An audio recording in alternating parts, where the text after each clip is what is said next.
बच्चों, आज हम देखने वाले हैं प्रश्नावली 6.2 का क्वेश्चन नंबर 4। ठीक है, उसमें आपको कुछ नहीं करना, बस यहाँ पे आपको x और y की वैल्यू निकालनी है। क्लियर है? तो हेलो स्टूडेंट, स्वागत है आपका आपके चैनल मैजिक एजुकेशन बाय निशा में। तो चलिए स्टार्ट करते हैं हम क्वेश्चन नंबर 4 से। जो बोला गया है उसको हम पहले देख लेते हैं, उसके बाद हम लोग आंसर में आगे बढ़ेंगे। ओके, ए बी समांतर है किसके? सी डी के। ए बी दिख रहा है आपको रेखा और सीडी दिख रहा है, ये दोनों आपस में क्या है? समांतर है, जो एक दूसरे को कभी नहीं काटेंगे। ठीक है, ए पी क्यू बराबर कितना? 50 डिग्री। ए पी और क्यू यहाँ पे दिख रहा है आपको 50 डिग्री का कोण बनाया हुआ है, और पी आर डी 127 डिग्री है। मतलब पी आर और डी ये जो है वो 127 डिग्री है। तो एक्स और वाई ज्ञात कीजिए। यहाँ पे आपको दिया गया है एक्स और यहाँ पे आपको दिया गया है वाई, इन दोनों की वैल्यू हमें निकालनी है। क्लियर है? तो सबसे पहले जो दिया गया है उसको पहले लिख लेंगे। ठीक है, दिया है आपको अर्थ इक्वेश लिखना है। जैसे जैसे मैं लिखते जा रही हूँ आपको कॉपी में सेम वैसे वैसे उतारते जाना है। ठीक है, आगे पीछे आपको कुछ नहीं करना, आगे पीछे करने से ना नंबर नहीं मिलता है। ठीक है, तो मैं अच्छे से बताते जा रही हूँ, उसको आप लोग अच्छे से लिखते जाएंगे। ठीक है, तो देखिए ए बी समांतर है, जो दिया गया है उसको पहले आपको लिखना है। ए बी समांतर है किसके? सी डी के। ठीक है, और आपको क्या बोला गया है? ए पी क्यू बराबर 50 डिग्री। तो इसको भी दिया है ए पी क्यू बराबर कितना भाई? 50 डिग्री। ठीक है, यहीं पे आपको अटक जाना है और आगे नहीं बढ़ना। क्यों?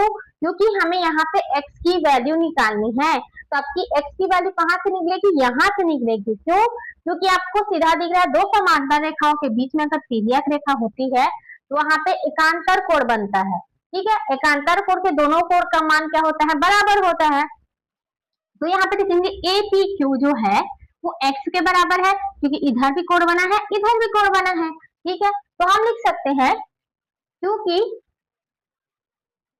कोण ए पी और क्यू किसके बराबर है भाई?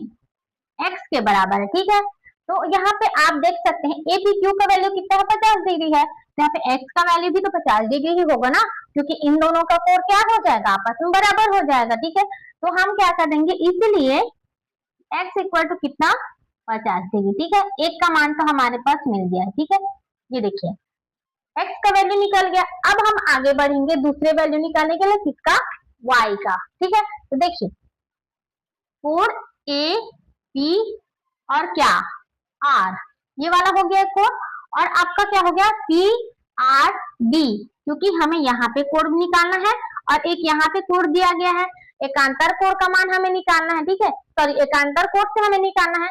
तो सबसे पहले हम ए पी आर और पी आर डी को लेंगे। क्यों लेंगे? क्योंकि दोनों एकांतर कोण बराबर है। ठीक है, दोनों कोणों का मान बराबर है, इसलिए यहाँ पे मैं लिख दूं एकांतर कोण से। ठीक है,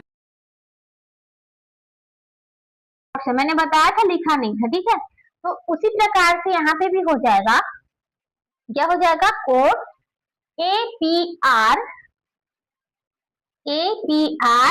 इज इक्वल टू किसके? पी आर डी के। ठीक है बच्चों, कोण पी आर डी के बराबर हो जाएगा किस कोण से? ये भी होगा एकांतर कोण से। ठीक है, इसमें जो भी वैल्यू आपका निकलेगा ना कोण वाइज, तो वो एकांतर कोण से ही निकलेगा, क्योंकि दो समांतर रेखाओं के बीच में दो तिर्यक रेखा है। जहां पे भी आपको समांतर रेखा के बीच में तिर्यक रेखा दिखती है तो आपको सीधा एकांतर कोण का सूत्र अप्लाई करना है। ठीक है, देखिए यहाँ पे हो गया। अब कोण ए पी आर का वैल्यू कितना दिया गया है?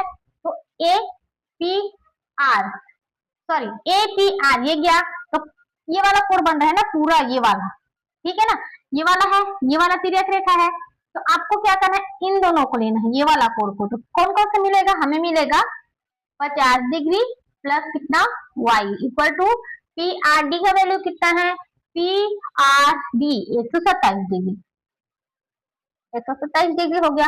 अब हमें y का वैल्यू निकालना है इधर से, तो y इक्वल टू कितना हो जाएगा? 127 डिग्री माइनस कितना? 50 डिग्री। ठीक है, आप घटा दीजिए दोनों को, 7 में 0 जाएगा 7, 12 में 5 जाएगा 7, तो 77 डिग्री होगा। ठीक है, y का वैल्यू कितना निकला है? y का वैल्यू निकला है 170 डिग्री। ठीक है, ये है आपका आंसर। इसी प्रकार से आपको अच्छे से सॉल्व करना है। और जैसे आपको मैं बार बार बोल रही हूँ, समांतर रेखा अगर दिखती है उसके बीच में अगर आपको तिर्यक रेखा दिख जाती है तो सीधा सीधा अप्लाई करना है एकांतर कोण। क्लियर है, ये बात आप लोग नोटिस करके रख लेंगे, नोट करके रख लेंगे। और हमें एक्स और वाई का वैल्यू इसी प्रकार से निकालनी है। क्लियर है, तो आज का क्लास यहीं पे खत्म होता है। अब मिलते हैं अगली क्लास में, तब तक देखते रहिए, सीखते रहिए और मैथ्स की रिवीजन करते रहिए। Thank you.